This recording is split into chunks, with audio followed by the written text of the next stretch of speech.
Saudara-saudari yang terkasih, jumpa lagi bersama saya Frater Ricci dalam edisi Renungan 25 Februari 2024. Hari ini gereja memasuki Minggu Prapaskah kedua.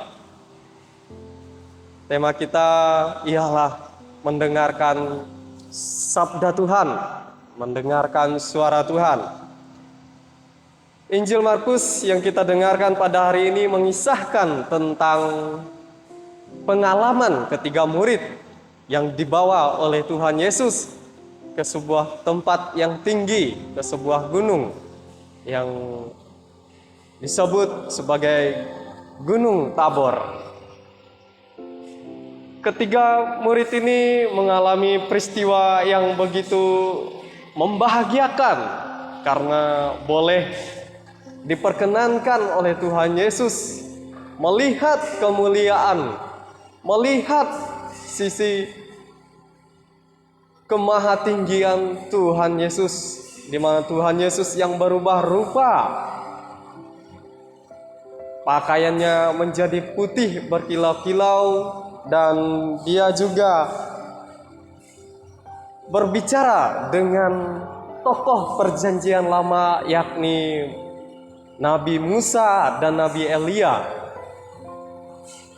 Nabi Musa adalah tokoh di dalam perjanjian Taurat yang selalu mendengarkan suara Tuhan ketika dia diutus oleh Tuhan untuk membawa bangsa Israel keluar dari tanah Mesir, di mana bangsa Israel diperbudak. Sementara Elia juga adalah tokoh perjanjian lama yang mewakili nabi-nabi yang selalu mendengarkan juga suara Tuhan, supaya bangsa Israel yang menolak dari janji-janji Allah, menolak untuk setia mendengarkan suara Allah. Nah, Nabi Elia menyampaikan seruan atau firman Allah ini untuk orang Israel. Sehingga kita mendengar dalam Injil hari ini, Yesus berbicara dengan kedua tokoh ini, yakni Musa dan Elia.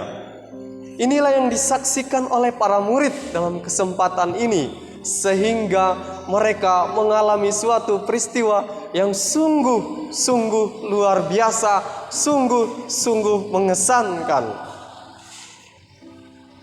Sehingga salah satu di antara mereka, yakni Petrus, memohon kepada Tuhan Yesus untuk membangun sebuah kemah, yakni satu untuk Tuhan Yesus, satu untuk Musa, dan satu untuk Elia.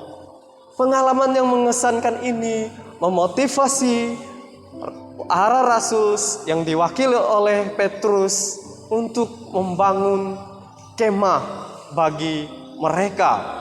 Pengalaman yang sukacita membuat mereka ingin tinggal terus berlama-lama di gunung itu, di tempat yang mengesankan itu, sehingga mereka lupa untuk kembali ke dalam hidup yang real, kehidupan yang nyata, di mana Tuhan Yesus ketika mereka meminta untuk membangunkan kemah, Tuhan Yesus tidak meluluskan permintaan atau permohonan Santo Petrus, tetapi Tuhan Yesus mengajak ketiga murid untuk turun, karena ada jalan yang lebih dahulu harus dilewati oleh Tuhan Yesus, di mana Dia menunjukkan atau membawa jalan pada penderitaan di kayu salib. Lewat jalan saliblah kemenangan yang terjadi, di mana pada akhirnya Tuhan Yesus wafat membawa kemenangan dan sukacita.